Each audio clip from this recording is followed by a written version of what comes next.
Esse é um tema muito importante da gente conversar, mas ao mesmo tempo, né, o que é ser professor de yoga ou qual o papel do professor de yoga, da professora de yoga, porque esse tema que parece alguma coisa curta é alguma coisa muito vasta, muito ampla, né? Falar sobre o papel da professora, do professor de yoga é alguma coisa tão ampla quanto é o próprio yoga, né? Então, o yoga em si é um universo gigantesco, muito amplo, né? Muito amplo em termos de conhecimento e muito amplo em termos de práticas, né? Formas de praticar, né? Toda essa riqueza que o yoga nos traz. Mas aqui a minha ideia é fazer essa trajetória aí da leitura que eu faço, do que eu penso que é o papel do professor de yoga no mundo contemporâneo, né? A primeira coisa que é interessante da gente pensar é que existe um universo, né? Quando você nasceu, pode ter feito 20 anos, 30 anos, 40, 50, 60, mas quando você nasceu,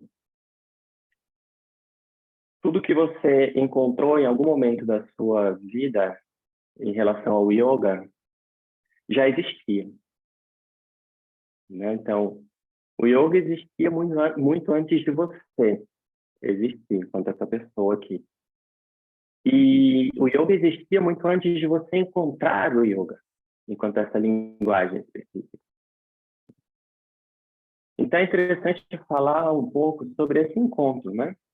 Porque falar sobre o papel do professor de yoga, da professora de yoga, é falar sobre esse encontro, né? Ou seja, o seu encontro com o yoga, né?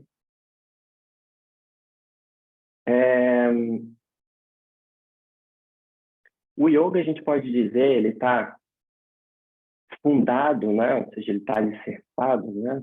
Ou ele é, a gente pode dizer assim, ele é um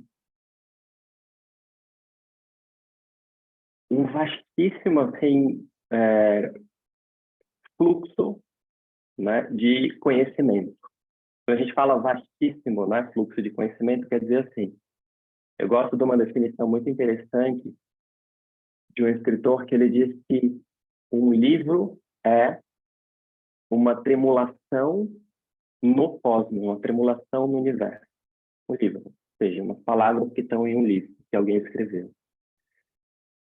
Esses primeiros livros escritos do yoga, eles datam ali de aproximadamente, a gente pode dizer, em torno de 4.000, 5.000, 6.000 anos atrás. Tá?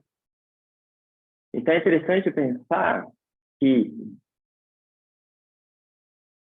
4.000, 5.000 anos atrás, alguém parou para refletir sobre determinadas coisas, ou observou determinadas coisas, né, ao redor, no universo, na natureza, e foi escrever sobre isso, né? Ou seja, foi falar sobre isso. E nisso existe, a gente pode dizer, que existem duas questões ao mesmo tempo. Existe o desejo e existe um vislumbre, ou seja, existe alguma coisa que a pessoa vê, né, um vislumbre, e existe um desejo, né, o desejo de registrar aquilo, de escrever aquilo, de colocar aquilo. Então, quando a gente fala em fluxo enorme, né, um fluxo, né, assim, muito antigo e muito vasto, a gente está falando de um conhecimento, né, que vem vindo a partir de uma literatura que é muito difícil de mapear, a literatura do yoga, né? A literatura do yoga, se a gente fosse mapear ela, a gente teria que pegar um determinado tema, a gente poderia pegar o tema Tantra e ir por um determinado caminho. A gente poderia pegar Vedanta e ir por um caminho. A gente poderia pegar Hatha Yoga e ir por outro caminho. A gente poderia pegar Ayurveda e ir por outro caminho. A astrologia védica levaria a gente por um outro caminho. Só para você ter uma ideia do que é a vastidão desse conhecimento.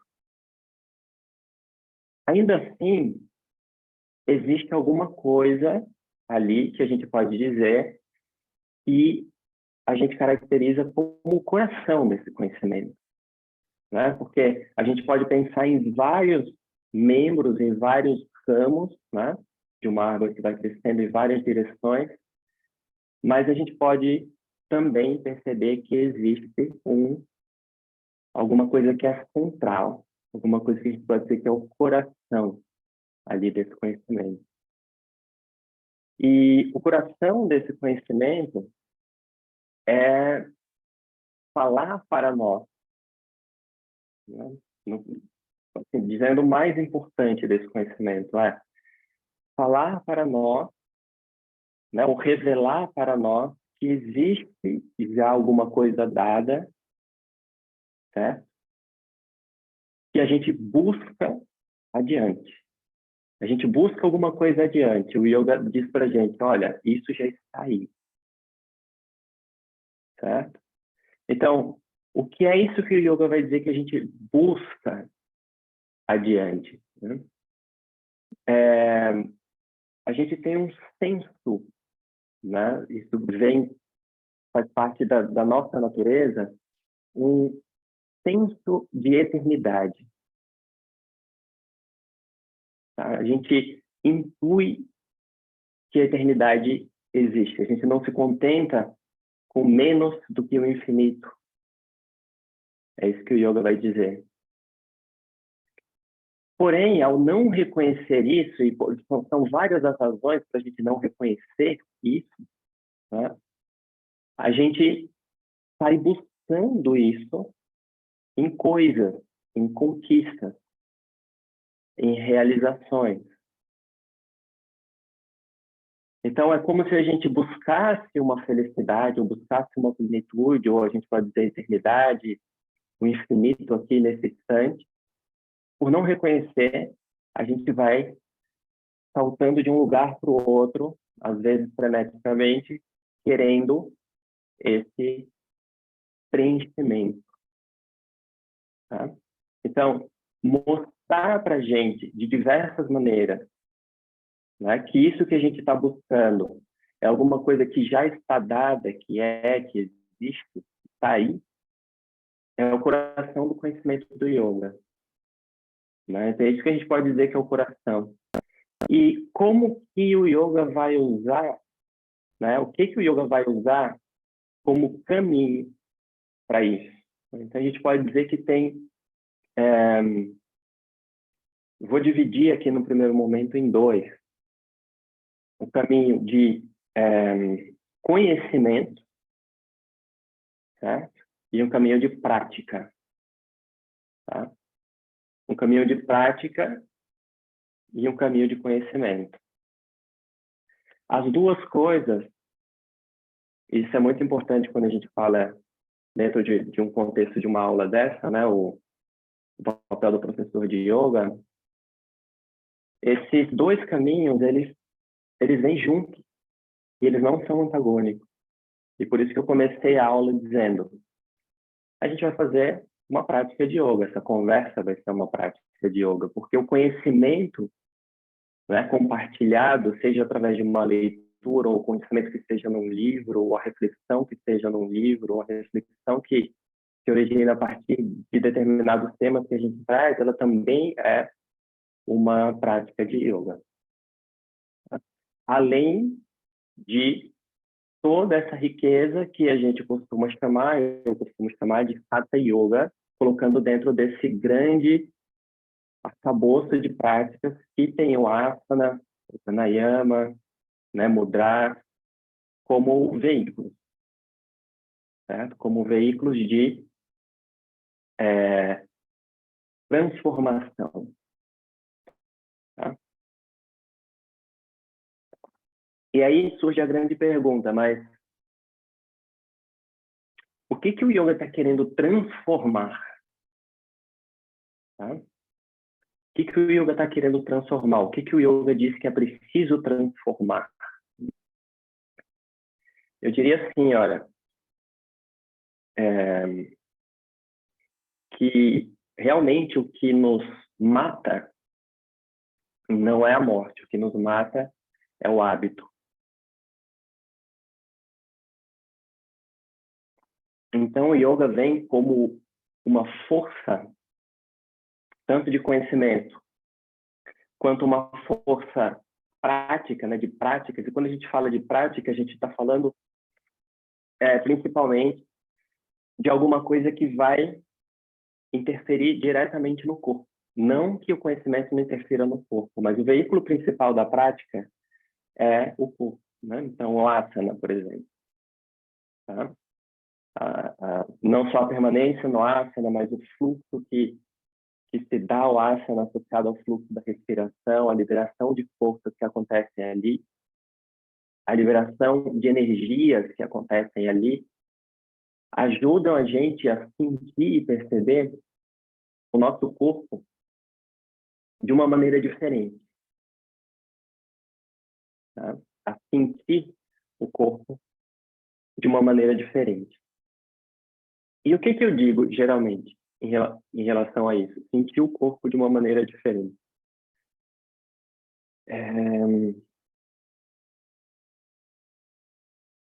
Existe uma tendência hoje de se pensar o corpo a partir da função. Tá?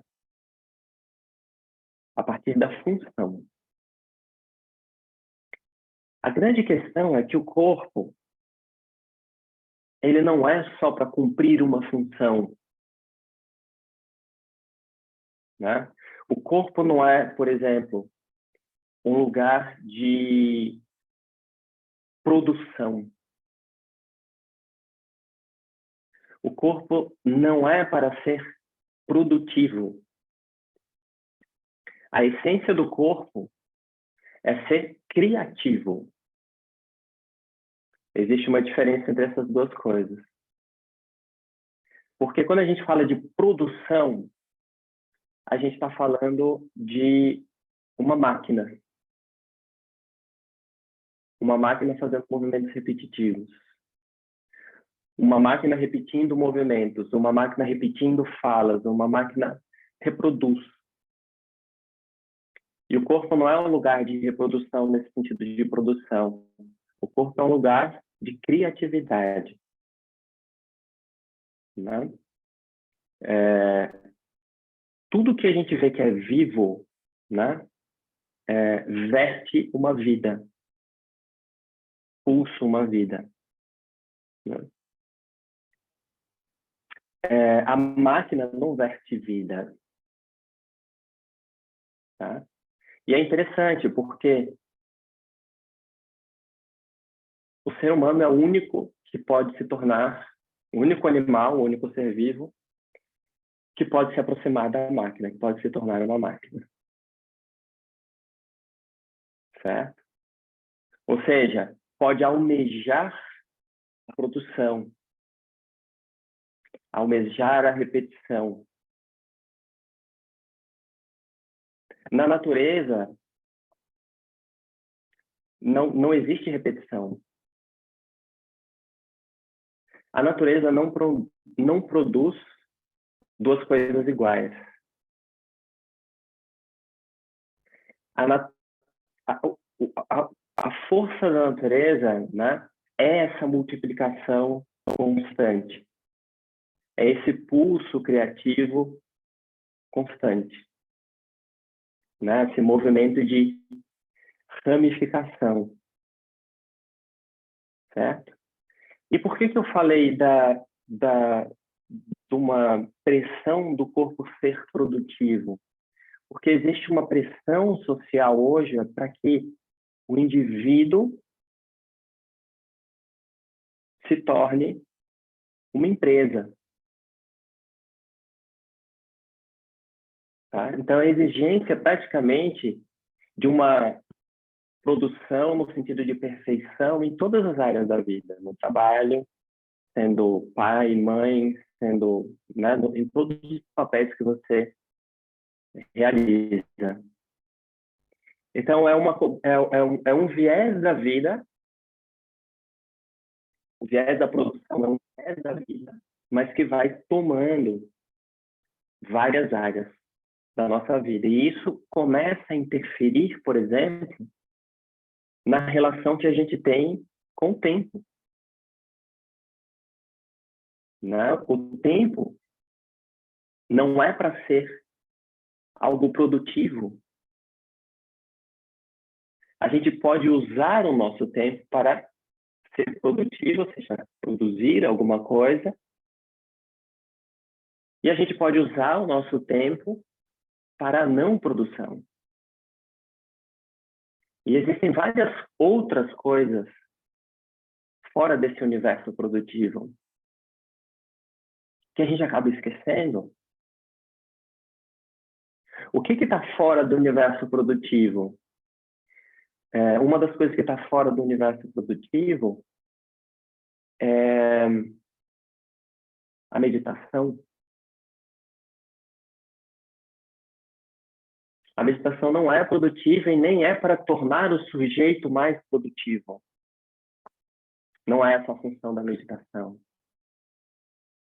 A função da meditação é muito menos uma eficácia na produção e muito mais uma desconstrução dessa pessoa. O yoga é muito mais um processo de desconstrução do que ir botando uma coisa em cima da outra. Do que fazer uma montagem. O primeiro processo do yoga é, sim, uma desmontagem. O que quer dizer essa desmontagem no corpo? Quer dizer, a gente ter a oportunidade de acessar diretamente o nosso corpo. Pode parecer uma bobagem isso, a gente não está acessando diretamente o nosso corpo sempre? Não necessariamente, porque quando a gente começa a criar um ideal de corpo, de como o corpo poderia ser ou como deveria ser, né? A gente cria essa tendência de um afastamento em relação ao nosso corpo. E esse afastamento em relação ao nosso corpo, a gente pode dar o nome aqui de alienação. E existe a tendência, coletivamente, pelo próprio estilo de vida que a gente leva, de uma alienação brutal em relação ao corpo. O que isso quer dizer? Né? A gente pode passar 4, 5 horas sentada numa cadeira e esquecer que tem o corpo. A pessoa pode ficar lá num trabalho, né, que fica ali reproduzindo o movimento o dia todo. E esquecer que tem o corpo. E mais do que isso, parecer que ela precisa esquecer que tem o corpo para executar aquele trabalho. Então, por essas questões, né, pela questão de se criar um corpo produtivo, de a gente viver numa sociedade que coloca vários ideais em relação ao corpo, né, existe essa tendência dessa alienação em relação ao corpo. Essa alienação em relação ao corpo é alienação em relação a esses fluxos vitais que nos animam dia a dia. Um deles, por exemplo, é a respiração. Então, às vezes, se você já é professora, né, de yoga, você sabe disso, sabe do que eu estou falando. Às vezes a gente chega um aluno na sala, uma aluna, e ela não tem uma consciência respiratória. Se você pedir para ela desenhar um caminho com a respiração, ela não consegue, porque ela não descobriu, durante, às vezes, 40, 50, 60 anos na vida dela, que a respiração pode ser movida, moldada, né, a partir da minha vontade, dentro de determinados limites, claro. Então, eu posso conduzir uma respiração específica, um movimento específico da respiração. E a pessoa vai descobrindo isso. E olha que interessante, à medida que ela descobre, por exemplo, que ela pode desenhar um caminho com a respiração, isso tem um efeito na mente. Isso tem um efeito na mente. Então, olha só, daqui a pouco a minha mente está muito letárgica e eu posso trazer uma respiração que deixa a minha mente mais, né, vigorosa, mais aberta, mais atenta. Ou a minha mente está muito agitada e dinâmica e eu posso conduzir uma respiração que ajuda a acalmar a minha mente. Então, isso é um conhecimento em relação ao corpo que nos dá a possibilidade de experimentar vamos dizer assim, um manejo do corpo e da mente, certo? Que vai fazendo com que a gente amplie a nossa possibilidade de liberdade na ação, certo? De liberdade na escolha. Então, daqui a pouco, antes, eu era levado por um hábito mental, um hábito da minha agitação da mente, o hábito de uma raiva, ou mesmo o hábito de uma tristeza. Eu posso, através da prática, eu vou movendo, experimentando uma outra possibilidade, além daquela tristeza, além daquela raiva, e no momento que aquela raiva vem numa outra situação, eu posso trazer aquela respiração, eu posso trazer aquela presença, e permitir com que aquilo que me tomava, aquilo me atravesse. Ele passa por mim. Né? Esse passar não quer dizer que eu não vá colocar essa energia em alguma coisa. Não vá que eu, né? Mas eu posso ter mais gerência sobre essa energia. Onde eu coloco essa energia da ação. Como eu coloco a energia da ação. Essa é a transição que a gente coloca, que eu coloco aqui, de um corpo produtivo para um corpo criativo. Ou a gente pode dizer de um corpo reativo para um corpo criativo. Tá? Um corpo que pode criar, um corpo que vai ampliando, uma mente também que vai ampliando as suas possibilidades de escolha. E isso é muito comum a gente perceber. Se eu fosse perguntar aqui de relatos de vocês, certamente viram muitos relatos nesse sentido, de como o yoga ajudou a transformar determinadas emoções que me tomavam, ou a transformar determinados hábitos, por exemplo, alimentares, né, hábitos de ação, criando a sensação que dá é que se cria um espaço mais amplo, né, para a partir desse espaço mais amplo, eu poder ter mais escolha. Então, nesse primeiro momento que a gente fala de asana, pranayama, incluindo também a meditação,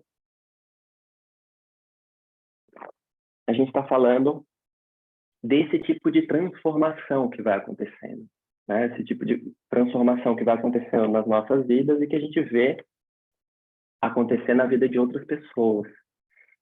E essa transformação, ela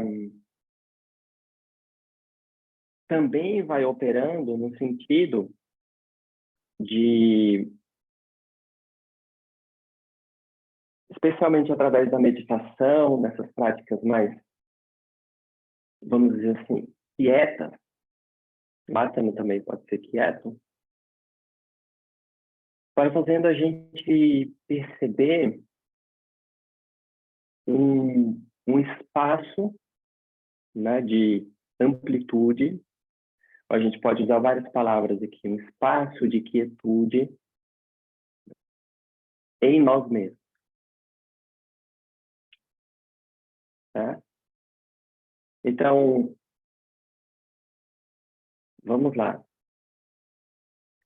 Tudo que a gente faz como professor de yoga ou professora de yoga nesse sentido é ser um veículo no sentido de ser um espelho desse conhecimento, né? O que é espelho desse conhecimento? É que o professor de yoga seja um facilitador para que a pessoa vá percebendo, reconhecendo esse espaço de quietude em si mesmo. Tá? Então, de alguma maneira, a forma como eu enxergo o yoga, o primeiro, vamos dizer, a primeira característica da prática para mim deveria ser o acolhimento.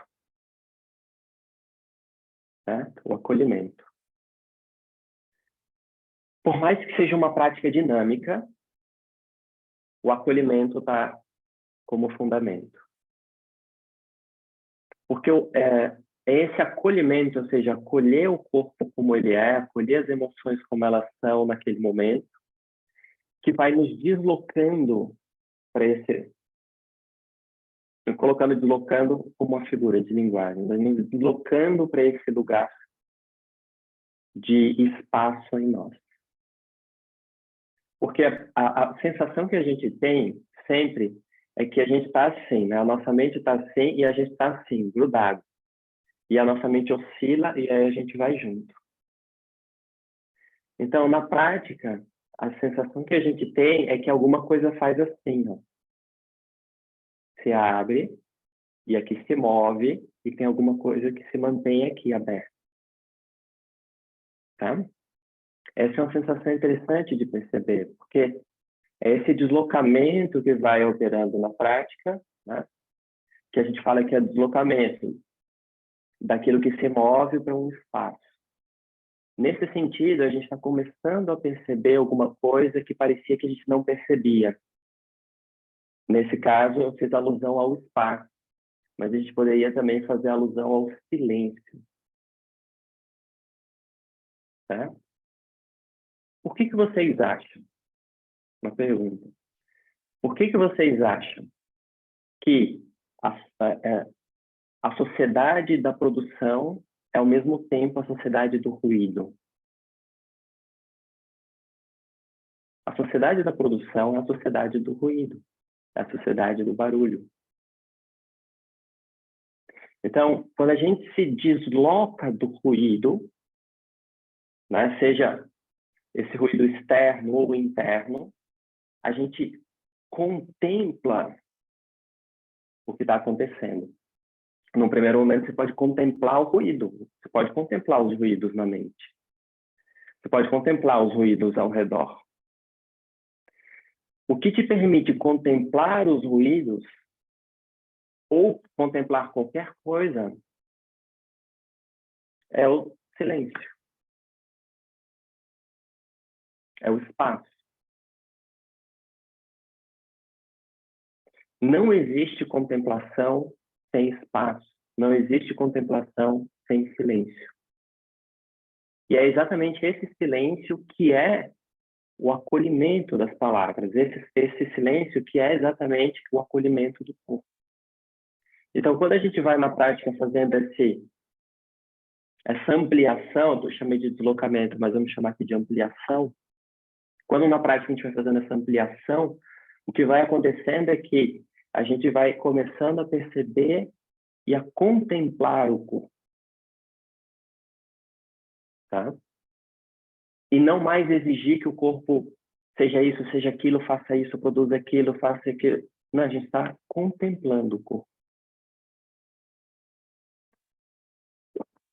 Esse estado de contemplação pode ser no asana, mesmo você fazendo coisa. Esse estado de contemplação pode ser sentado na meditação. Esse estado de contemplação pode ser caminhando. Mas existe uma diferença entre eu caminhar para perder tantas calorias e calcular o quanto que eu caminhei e o trajeto que eu fiz. Existe essa diferença desse pensamento calculador, operador, e esse pensamento que se desgruda disso momentaneamente e simplesmente olha. E nesse deslocamento que a gente está colocando aqui, ou mesmo nessa ampliação, né? Ampliação seria uma palavra mais interessante, a gente tem a oportunidade de reconhecer uma coisa interessante, que é que o universo em si, o meu corpo, o seu corpo, a natureza em si, a Terra, todos os organismos vivos, na forma como eles crescem, o ar que você respira, tudo isso tem uma existência não dada. A gente tem isso tudo, todas essas formas, como uma existência dada. E a existência dada, geralmente, é porque ela foi nomeada. E quando você coloca ela sob a égide de um nome na sua mente, você tem a tendência de criar um hábito sobre ela e achar que você já conhece aquilo que você nomeou. Mas isso não é verdade. Não quer dizer que porque eu nomeei uma coisa, eu conheço aquilo. Não quer dizer que eu nomeei uma coisa, que eu converse com aquilo. Às vezes você precisa não nomear alguma coisa para poder conversar com aquilo. E às vezes você precisa silenciar para conversar com determinado aspecto da vida.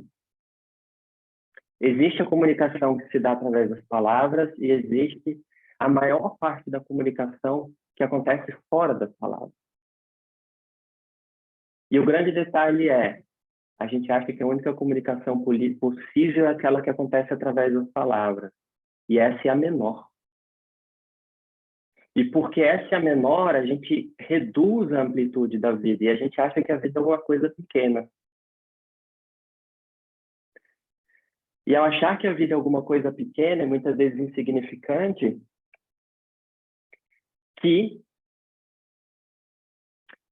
nascem várias tendências, inclusive a depressão, perda de sentidos, perda de sentido em relação à vida. Só que quando a gente toca essa realidade da vida, né, a partir dessa amplitude, a gente percebe que essa realidade, ela é mágica, né? Ela é praticamente infinita. Ela é misteriosa ao mesmo tempo que ela se mostra e eu não vejo tudo. Ao mesmo tempo que eu vivo nessa totalidade, eu vejo sempre por um determinado ângulo. Então, o yoga, nesse sentido, ele deseduca o nosso olhar. Deseduca em relação ao hábito. Tá? Porque ele quer desabituar, deseducar nesse sentido, ele quer desabituar o nosso olhar. Não só o nosso corpo, liberando fluxos, energias, percepções, né, ali, através das pulsões, né, das energias que estão no nosso corpo. Mas deseducar no sentido do olhar. Porque existem muitas coisas em relação, e o yoga vai dizer que o hábito principal em relação à vida, ela está numa ideia. Né? Numa ideia. E aí parece que é uma ideia que retorna de novo e de novo. Né? E essa ideia que retorna de novo, Patanjali vai dizer que é a redução da vida a essa linguagem da fala, ou seja, aquilo que eu aprendi socialmente sobre as coisas. Certo? Aí você pode perguntar assim, essa é uma pergunta interessante, nesse ponto da nossa conversa, o que existe fora disso? Né? O que existe fora dessa linguagem? A gente não consegue viver totalmente fora dela. Mas o yoga é como momentos que a gente se amplia e vê essa linguagem como algo específico que possibilita com que a gente se relacione na vida em vários aspectos com outras pessoas, mas ao mesmo tempo amplia o nosso olhar para perceber que a vida é um conjunto de diversas intensidades, né, pulsando constantemente. Por isso que o yoga vai colocar assim, olha, a realidade dessa vida ele vai associar o som, a vibração sonora, né? Então, a realidade da vida, da matéria, dos objetos em si, é uma vibração sonora, né? Isso ele quer dizer, uma não, mas vibrações sonoras. O yoga quer dizer com isso o quê? Né? Que o universo é um conjunto de pulsos ou de intensidades, né? Que a gente pode reduzir no primeiro momento aos 5 elementos, né? Se combinando para formar tudo que você vê. E olha que interessante, dentro dessa combinação que a gente está falando, de intensidades, né? Intensidade como a terra, água, fogo, ar, espaço, tá? Compôs o seu corpo, né? O seu corpo, você, né? Essa sua forma aí, agora. Que a gente olha no espelho e tem como uma coisa dada. Acorda mais um dia como se mais um dia, né? Como se aquele dia fosse a repetição do dia anterior. Percebe que no universo de intensidades, dessa forma que a gente está falando, ou seja, da manifestação da forma como essas intensidades constantes, nada se repete. Então, esse é um maravilhamento que o yoga nos dá. E eu gosto de falar dessa maneira porque é exatamente essa sensação que às vezes a gente tem quando entra na prática de uma maneira e sai de outra maneira completamente diferente. Às vezes a gente pode até ter a sensação de que nossos sentidos são mais aguçados. Mas os nossos sentidos se aguçam também porque a gente se deslocou do hábito mental. E a partir desse deslocamento, a gente pode olhar para essa realidade, perceber e sentir essa realidade de uma maneira diferente. Então, às vezes, aquela luz do pôr do sol que estava batendo na janela e que você nem estava percebendo aquela beleza, você olha e você percebe aquela beleza naquele momento. Então, a vida em si é uma expressão constante, né? E esse campo de intensidade que a gente colocou aqui, o yoga vai colocar uma imagem para a gente. São várias imagens, mas eu queria colocar uma imagem específica aqui. Eu acho que é uma das imagens mais bonitas que o yoga pinta para a gente aqui. Esse universo de intensidades que a gente vê, as cores, as formas, né? O corpo de uma pessoa, o olhar, o sorriso, uma borboleta, né, uma lagartixa, um gavião, todas essas formas da natureza em si são o corpo da deusa, são o corpo da deidade. Por que o yoga pinta essa imagem para a gente, né? E pinta também a imagem de uma dança, né? Tá? Essa imagem é pintada, ou colocada, eu falo pintada assim, porque a gente pinta na nossa mente, na nossa imaginação, né? Mas é muito mais amplo do que isso, porque a referência que o yoga dá para a gente de Deus ou da criação não é necessariamente uma pintura ou uma escultura, né? É a dança. A imagem é a dança, exatamente para a gente perceber que a dança é alguma coisa que não se repete. É muito interessante a imagem da dança e a imagem da marcha. Qual é a essência da mágica? A repetição. Né? Esse é o corpo produtivo. Tá? O corpo criativo é que reconhece que existe uma dança.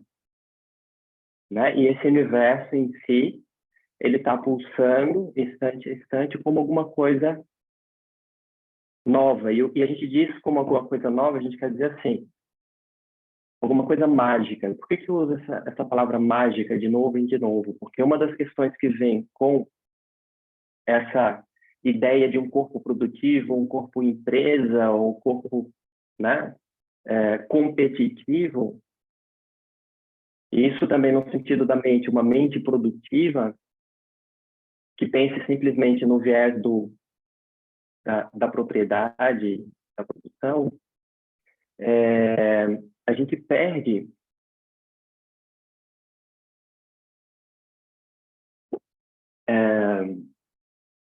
essa possibilidade de reconhecer que houve um processo de desencantamento, certo? E esse desencantamento não aconteceu na vida em si, aconteceu na nossa mente.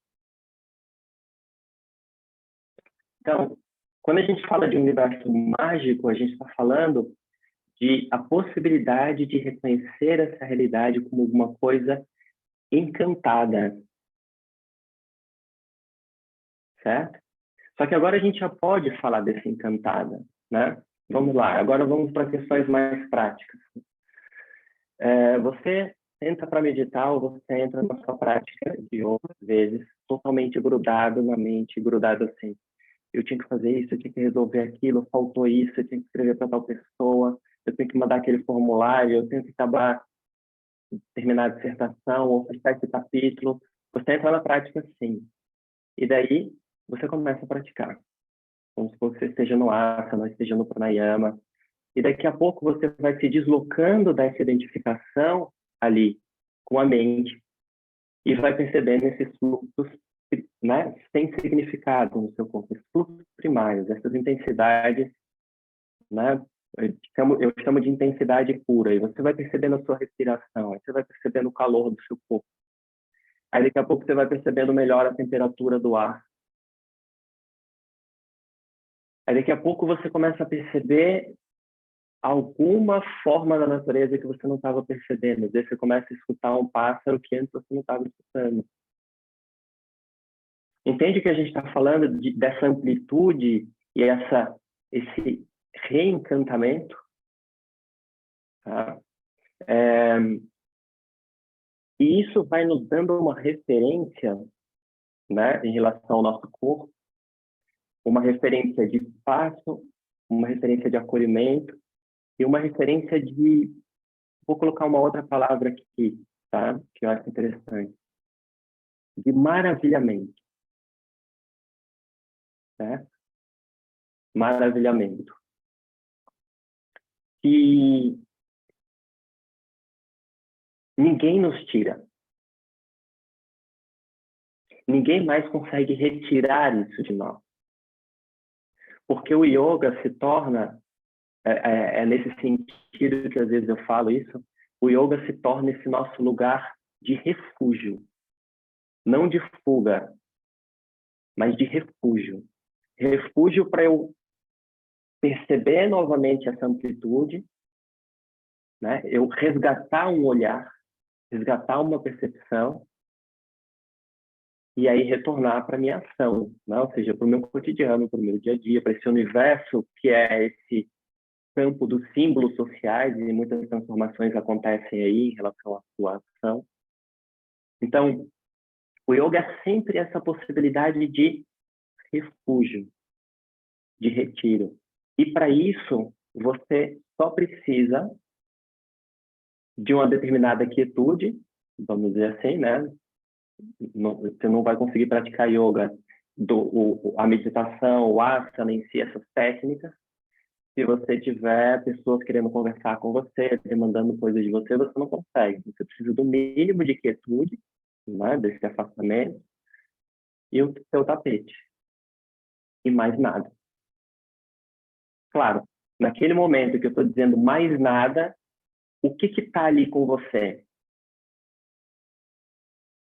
Toda essa tradição do yoga. A tradição no sentido daquilo que você está fazendo, asana, pranayama, a meditação, e todo esse conhecimento que a gente falou lá no início. Todo esse conhecimento vem junto como uma, vamos dizer assim, uma poesia ou um canto que vem ecoando ao longo do tempo. E que à medida que a gente encontra isso, né, encontra o asana, encontra o pranayama, encontra o shavasana, por exemplo, encontra o Yoga Sutra enquanto texto, encontra a Bhagavad Gita enquanto texto. Parece que esse conhecimento fala para o meu coração, né? Olha que interessante. Tem textos ali que foram escritos há 2000 anos atrás. E a gente tem a sensação de que a pessoa falou para a gente. Como que acontece isso? Né? Parece que falou para mim, parece que falou para o meu coração, porque está falando para esse lugar em si. E esse lugar que o yoga vai dizer que é esse lugar de refúgio, esse lugar de acolhimento, é o eterno em si. É o pleno, é o eterno em si. Então, a partir desses dois viés, ou seja, do âmbito de reconhecer esse espaço de conforto e amplitude em mim, que me possibilita uma contemplação da realidade em si, ou seja, a contemplação das formas, uma contemplação da minha também possibilidade de transformar essas formas, né? A gente chama isso de devoção no yoga, certo? Agora a gente já pode falar essa palavra, eu poderia não ter falado, não foi uma escolha falar, apesar do yoga não ser uma religião, né? Existe essa devoção. Mas que devoção é essa? Né? É uma devoção à natureza em si, à manifestação em si. Tá? Então, é um comprometimento, é um comprometimento com a realidade. E o comprometimento da sua ação na realidade. E qual seria, então, o engajamento yogi nessa realidade? Essa realidade que é, ao mesmo tempo, cósmica, mágica e uma realidade social. Uma realidade inserida na fala. Mesmo que ela seja reduzida, como a gente colocou. Você atua nela. Você atua nela também. Então, qual seria o engajamento yogi? O engajamento yogi é o engajamento de criar a partir do que o yoga mesmo vê como fundamento da vida. Criar a partir do fundamento da vida. E o fundamento da vida no olhar do yoga é a beleza. Criar a partir da beleza. A devoção do yoga é uma devoção à beleza. Certo? Só que a beleza se manifesta na forma e a beleza se manifesta na não forma. Então, a beleza na forma e a beleza na não forma. Tá? Então,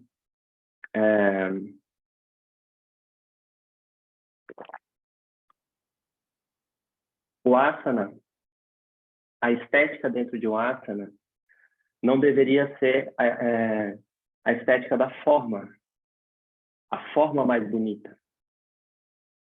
Né? Mas a estética no asana deveria ser a estética da não forma. O que está acontecendo da não forma nessa forma?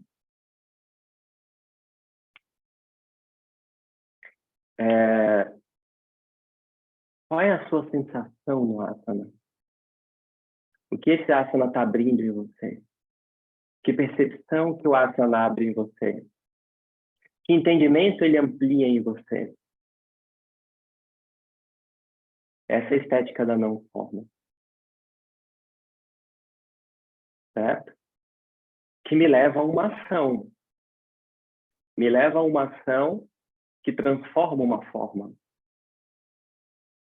Então, eu posso ler um poema e aquilo me tocar de tal forma que modifica a minha percepção, a minha emoção naquele dia, e eu, em vez de sair para criar a partir daquela raiva, daquele rancor, né, que eu podia estar preso antes, eu me lembro que existe a possibilidade de criar a partir da beleza.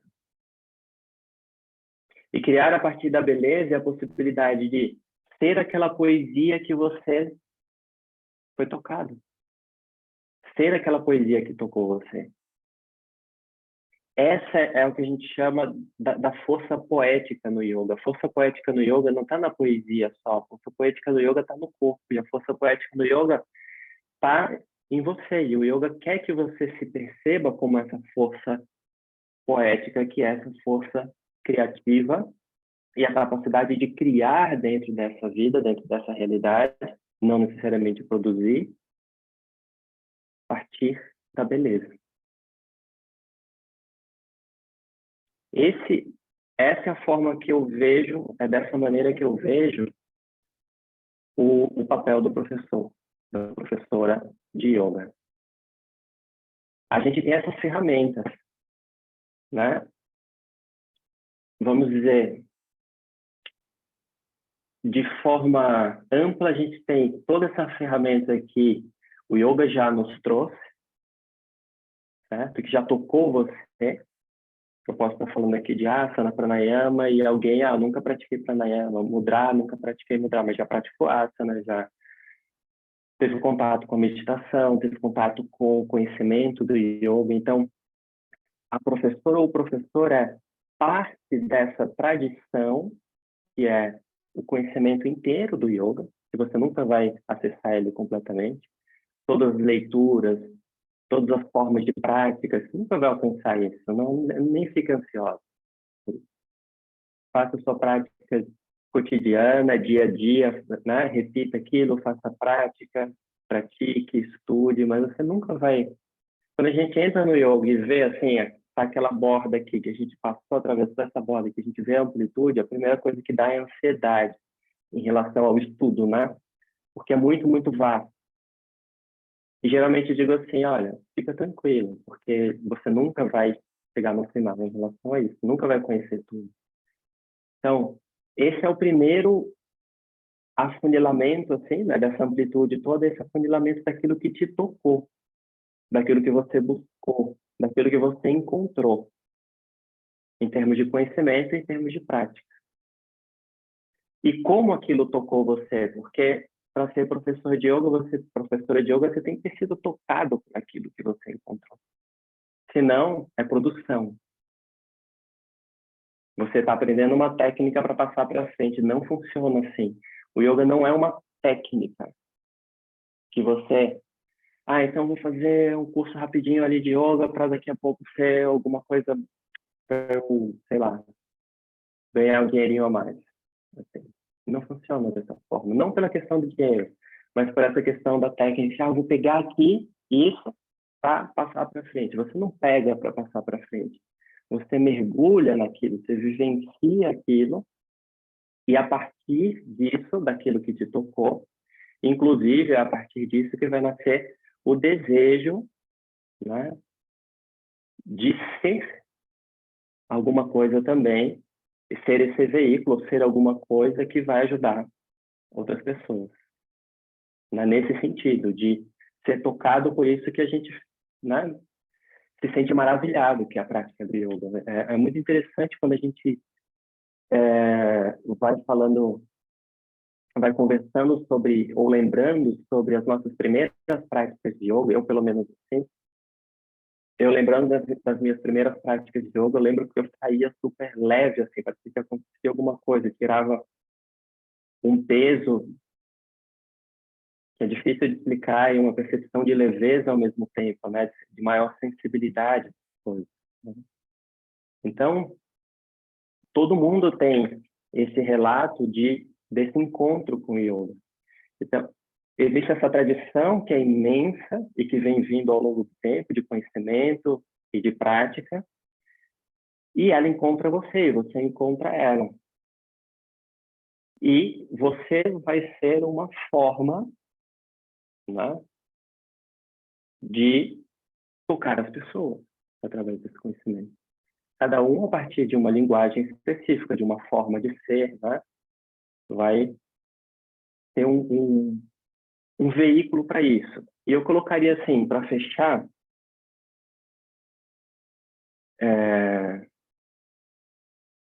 um veículo para...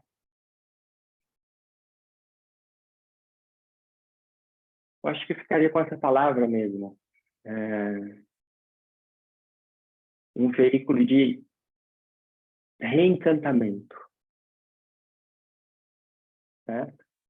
Agora, eu uso essa palavra e vale marcar. Quando a gente fala de encantamento, reencantamento, é muito diferente da alienação. Algumas pessoas associam encantamento, reencantamento à alienação, né?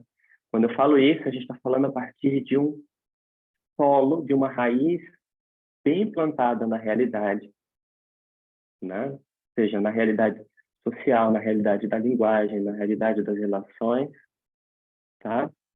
A gente descobrir alguma coisa mais ampla, certo? A gente perceber essa realidade mais ampla. E ao perceber essa realidade mais ampla, a gente pode transformar isso na nossa linguagem e inserir isso na linguagem cotidiana.